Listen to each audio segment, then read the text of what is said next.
te rendons grâce, Christ, roi de l'univers. Toute la création t'acclame. Le peuple des baptisés exulte et chante ta louange. L'Église, ton épouse, célèbre ta grandeur dans la joie, dans l'allégresse des noces de l'agneau. Que la gloire et la puissance reviennent à l'agneau. Que tout l'univers adore celui qui l'a sauvé. Les anges par myriades acclament ta splendeur et l'Église de la terre avec eux se réjouit. Chers amis téléspectateurs de la SMA Togo TV, bonjour et bienvenue à Dies Domini. Vous l'aurez compris par cette belle introduction qui rend hommage à notre Seigneur, le Roi des Rois. Nous fêtons en effet une grande solennité en ce 34e dimanche, celle du Christ Roi de l'univers. Et ce dimanche met fin également au temps ordinaire de l'année B. En ce dimanche, l'Église mère nous convie à méditer l'Évangile selon Saint Jean au chapitre 18, versets 32b à 37. Et pour les commentaires, je serai avec le Père Jean-Baptiste Labadé en ligne depuis la France. Bonjour mon Père. Bonjour Sibylle, comment tu vas? Je vais très bien, merci. Et vous? Je vais bien aussi. D'accord. Merci d'avoir accepté notre invitation, Père Jean-Baptiste. Et partager l'invitation aussi. Alors, je vous invite à nous lire le test de ce dimanche, mon Père, et juste après, on enchaîne avec les questions. Évangile de Jésus-Christ selon Saint Jean. En ce temps-là, Pilate appela Jésus et lui dit, « Es-tu le roi des Juifs ?» Jésus lui demanda, « Dis-tu cela de toi-même, ou bien d'autres te l'ont dit à mon sujet ?» Pilate répondit, « Est-ce que je suis juif, moi? La nation et les grands prêtres t'ont livré à moi. Qu'as-tu donc fait? » Jésus déclara, « Ma royauté n'est pas de ce monde. Si ma royauté était de ce monde, j'aurais des gardes qui se seraient battus pour que je ne sois pas livré aux Juifs. En fait, ma royauté n'est pas d'ici. » Pilate lui dit, « Alors tu es roi? » Jésus répondit, « C'est toi-même qui dis que je suis roi. Je suis né, je suis venu dans le monde pour ceci, rendre témoignage à la vérité. Quiconque appartient à la vérité, écoute ma voix. » Acclamons la parole de Dieu. Louange à toi, Seigneur Jésus. Merci, mon Père. Alors, avant d'aller à la compréhension de ce test, mon Père, est-ce que vous pouvez nous dire pourquoi l'Église décide de fêter en ce dimanche le Christ roi? Merci, Sibylle, de cette question. Elle est très importante. D'abord, le pourquoi de la question renvoie à un contexte socio-politique qui avait prévalu dans le temps de l'histoire. Nous sommes dans les années 1929, qui voudrait aussi dire les lendemains de la Première Guerre mondiale. Et les lendemains de la Première Guerre mondiale avaient favorisé un climat d'athéisme, un climat de totalitarisme, un climat des idéologies de naturalisme et de relativisme qui montaient dans cette partie du monde que l'on appelait le bloc de l'Est. Et donc, ces tendances ont voulu montrer qu'on n'avait pas besoin du Christ. Et le contexte étant ainsi, le pape sûrement a jugé bon de monter au créneau pour rappeler que l'humanité ne saurait vivre sans le Christ. D'où la publication d'une encyclique le 11 décembre 1925 appelée Quas Primas. Dans cette encyclique, le pape a donc voulu montrer le règne du Christ en nous disant que le Christ est roi de l'univers, en partant aussi de cette référence biblique, tout pouvoir m'a été donné au ciel, sur la terre, Matthieu 28 et 18. Et donc, pourquoi le Christ roi? À partir de ce fait social, il a fallu, eh bien, il s'agit de retourner dans l'histoire biblique pour montrer un peu quel est le type de la royauté du Christ et comment c'est très important de ne pas la fouler aux pieds. Mhm. D'accord. Merci, mon père. Alors, revenons à notre test du jour. Est-ce que vous pourrez nous le situer dans son contexte? À lire ce test, on se dit qu'on est, on est un peu, je veux avancer avant vous, on est un peu dans le contexte de la passion du Christ, ce qui ne colle pas, à mon avis, ce qui ne colle pas très bien à la fête d'aujourd'hui. On parle du Christ roi. Alors pourquoi l'Église a choisi ce test où on est déjà dans le cadre de la passion de Jésus?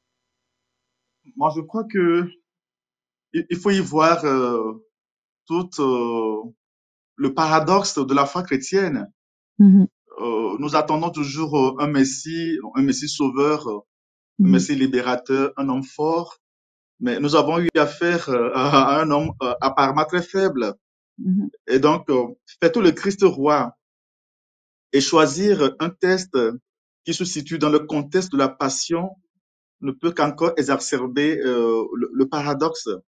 Eh bien donc, pour parler justement du contexte, l'évangile que nous venons d'écouter s'inscrit dans le cadre de la montée de Jésus à Jérusalem. mhm, Nous savons bien qu'en entrant dans Jérusalem, il fut exclamé Hosanna, fils de David, béni soit celui qui vient au nom du Seigneur. Mais peu après, il sera arrêté. Et justement, à travers cette péricope, nous le voyons en plein jugement devant Pilate, entraîné par les grands du temple et mhm, hués par la foule. Donc, c'est un décor de passion, de souffrance. Jésus qui est en train de subir sa condamnation. mhm. Alors, merci Père Jean-Baptiste. Le texte nous dit, alors Pilate rentra dans son palais, appela Jésus et lui dit, es-tu le roi des Juifs? Alors mon père, c'est un peu, limite, on a l'impression que Pilate, il veut se moquer de Jésus, si sa question était ironique, parce que moi, je voudrais savoir, aurait-il relâché Jésus si il avait répondu oui à sa question, si Jésus avait clamé haut et fort, oui, je suis le roi des Juifs? Pourquoi cette question de Pilate, justement? Parce que dans ce contexte, Jésus, c'est lui le prisonnier, et lui, Pilate, il était le Tout-Puissant. Et les chefs religieux qui sont venus condamner Jésus ont dit à Pilate, voilà, il blasphème, il dit qu'il est le roi des Juifs, donc c'est pour cela que nous voulons qu'il soit condamné. Donc pourquoi est-ce que Pilate prend encore la peine de poser cette question à Jésus? Es-tu réellement le roi des Juifs? Si Jésus avait dit oui, est-ce qu'il aurait relâché ou bien Moi, je, Jean a mis cette phrase ici, peut-être pour qu'on puisse comprendre quelque chose. Bon, si vous voudrez bien nous expliquer, mon père. malheureusement que je ne suis pas très exégète pour aller à fond, C'est pas mais grave. on peut toujours tenter quelque chose. Mhm, On a rapporté à Pilate qu'il se fait appeler le roi des Juifs, fils de mhm, Dieu. mhm, Alors, vous voyez, ça créait la concurrence, oui, ou la confusion, parce qu'en ce moment, le roi, c'était l'empereur romain, l'Auguste César. mhm, Mais est-ce que nous avons un autre roi encore? mhm, Quand religieusement on disait de lui qu'il se faisait appeler fils de Dieu, cela voudrait dire que ben, Israël n'a plus un seul Dieu.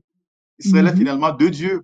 mhm, Et donc, Pilate, un homme stratège, un homme politique rusé, ben, c'est comme il veut tirer la langue à Jésus, n'est-ce pas? mhm, mhm. Voilà. C'est ce que j'ai à apprendre de toi. Est-ce que tu le confirmes? Donc, voilà des stratégies de plaidoirie pour Mhm, soit accuser quelqu'un ou mhm. bien tirer soit la vérité dans sa propre Dans bouche ce, oui, et oui. voir comment on peut trancher l'affaire. Jésus aurait dit réellement dans sa logique, ah bon, oui, ce qu'on dit de toi, c'est vrai. Mhm, Mais voilà que Jésus encore embarrasse. Et mhm, cela ne fait qu'allonger un peu mhm, le jugement dont il mhm, serait victime. mhm, mhm. Justement, Jésus, il répond, mon Père, il déclara, ma royauté ne vient pas de ce monde. Alors, nous, aujourd'hui, on sait d'où vient sa royauté, mais pour quelqu'un peut-être un chrétien, bon, comme disent les églises sœurs, né de nouveau, quelqu'un qui vient de prendre connaissance de ce test. Alors, qu'est-ce qu'on pourra lui dire? D'où vient la royauté de Jésus? Bon, même nous chrétiens aujourd'hui, hein, on le dit comme ça, on se dit que Jésus, il est roi, mais est-ce qu'on le comprend réellement? D'où vient la royauté de Jésus? Quand Jésus dit, ma royauté n'est pas de ce monde, on se rappelle encore, je l'ai dit tantôt, peu avant, quand il rentrait dans Jérusalem, eu égard à la mentalité qui prévalait, c'est-à-dire l'attente du Messie libérateur qui pourra délivrer Israël des occupants romains, la foule l'acclamait. Hosanna, fils de David, béni soit celui qui vient au nom du Seigneur, Hosanna. Mais il faut faire une remarque. Normalement, le Messie puissant, militaire, triomphateur, rédempteur, devrait monter sur un cheval. Mais ici, le Christ était monté sur un âne. Donc déjà, pour celui qui voit bien, il y a un paradoxe. Alors quand Jésus allait être pris cette nuit-là, avant qu'on l'amenât à Pilate et que Pierre ne le défendit, il a dit, mais j'aurais pu faire venir les anges de mon Père. Je dis simplement, hein, mais je ne le fais pas. Toutes les fois que de son vivant, il avait fait des miracles qui avaient montré aux gens que ben, c'est sûrement le Messie qui est venu. On avait tenté de le faire roi et il se dérobait toujours. Tout cela pour nous faire voir un peu quelle pourrait être la particularité de la royauté du Christ quand lui-même affirme ma royauté n'est pas de ce monde. Cela voudrait dire que je ne suis pas roi à la manière des rois du monde. Je ne suis pas venu pour prendre la place de l'empereur César, mais ma royauté n'est pas de ce monde, c'est-à-dire ma manière de vivre, ma conception de la royauté n'est pas ce que vous pensez en tant qu'occupant. Très simplement, je ne suis pas venu prendre votre place, mais ce que j'enseigne, ce que je vis est totalement différent de ce que vous pensez, de ce qui vous anime. Merci, mon Père. Alors, que doit signifier cette fête pour nos chrétiens catholiques aujourd'hui? La solennité du Christ roi. Qu'est-ce que ça devrait signifier pour nous? Alors, quand nous fêtons le Christ roi, quelle signification? D'abord, prendre le temps de réfléchir un peu sur la personne du Christ et d'approfondir la question de sa royauté. Jésus est roi, pourquoi? Jésus est roi parce qu'il a accompli la parole de Dieu.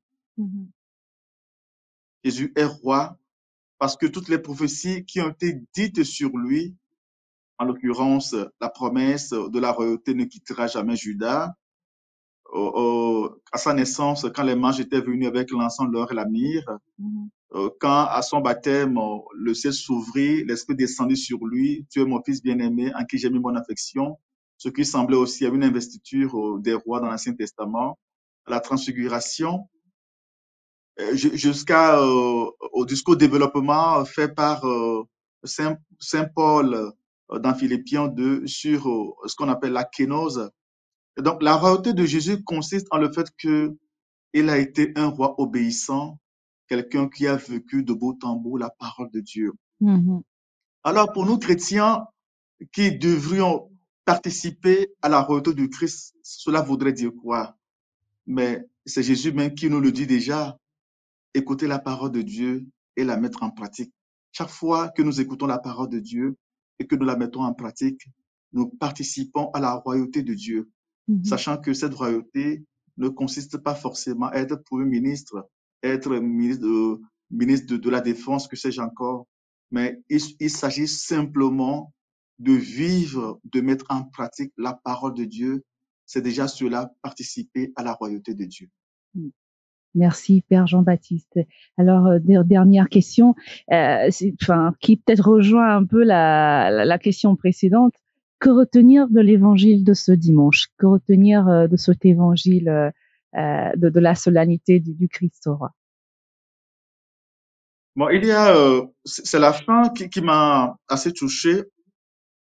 Je suis venu rendre témoignage à la vérité. C'est quoi la vérité? La vérité, c'est la parole de Dieu. Je suis venu dire ce qui est vrai, révéler ce qui est caché. Voilà la vérité en grec, aletheia, enlever le voile sur ce qui est voilé. Comme lui-même, il disait, je suis le chemin, la vérité et la vie. Et cette royauté, autrement, c'est encore sa gloire. Sa gloire, je venais de le dire, c'est dans l'obéissance de la parole. Et donc, que retenir de cet évangile? Il s'agit pour nous chrétiens de comprendre que nous sommes surtout invités à participer à une manière de vivre. Le christianisme est une manière de vivre.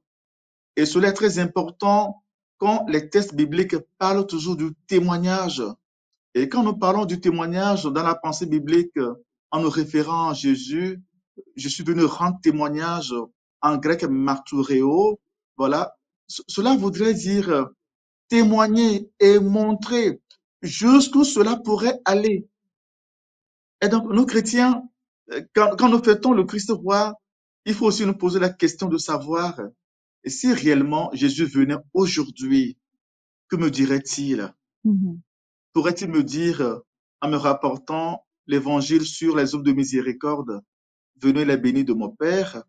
Parce que ceux qui ont été jugés dignes de rentrer dans la maison du Père, c'était des gens qui avaient fait les œuvres de miséricorde, donc ils avaient obéi à la parole. Donc si Jésus venait demain le Christ roi symboliquement, qui voudrait aussi dire la fin de l'année liturgique, pourrait-il me dire, viens, viens, parce que tu es béni du Père de Dieu. Donc, le Christ roi doit nous interpeller fondamentalement à nous dire, Jésus reviendra la parousie, il reviendra nous juger. Et le Christ roi renvoie un peu à ce retour symbolique de Jésus. Quand il sera là, que pourra-t-il me dire? Donc, la question fondamentale, c'est quand Jésus sera là réellement, que pourra-t-il me dire? Merci infiniment, Père Jean-Baptiste, pour ces commentaires sur l'évangile de ce dimanche qui met fin au temps ordinaire de l'année B. Et à partir du dimanche prochain, nous allons commencer le temps de l'Avent. Merci infiniment à vous et toujours de répondre à notre invitation et bien de choses à votre communauté là-bas. Merci, Père Jean-Baptiste. Merci à vous aussi. Bonne fête. Merci.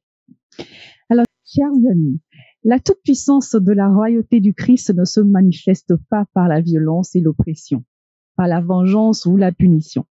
C'est la toute-puissance de la croix, la toute-puissance de la vérité, la toute-puissance de Dieu qui se fait petit, humble et serviteur. C'est une toute-puissance qui n'écrase pas, mais qui est écrasée. Une toute-puissance qui ne détruit pas la vie, mais la restaure. Une toute-puissance de vérité qui n'exclut pas, mais qui accueille tous les hommes et femmes de bonne volonté, de vérité, de toute langue, peuple et nation. Jésus-Christ est le roi de la terre, le roi du ciel. Et le marchepied de son trône, c'est la croix et la mort par amour du monde et de l'humanité. C'est bien ce qu'essaie de dire Jésus à Pilate dans notre évangile d'aujourd'hui.